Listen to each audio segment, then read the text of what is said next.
Hello, in this video I will show you how to install Firefox browser on Realme C17. So you have to start with opening Google Play Store and now click on search bar and type in Firefox and click search and now click install.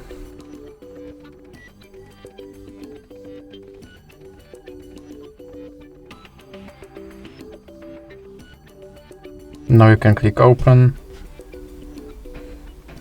and here you can make your Firefox your default browser, or you can click not now. Now you can try with Firefox search widget, or you can click not now. And now your Firefox browser is all set up and ready to use. So that's it for this video. If you liked it, please remember to leave like and subscribe.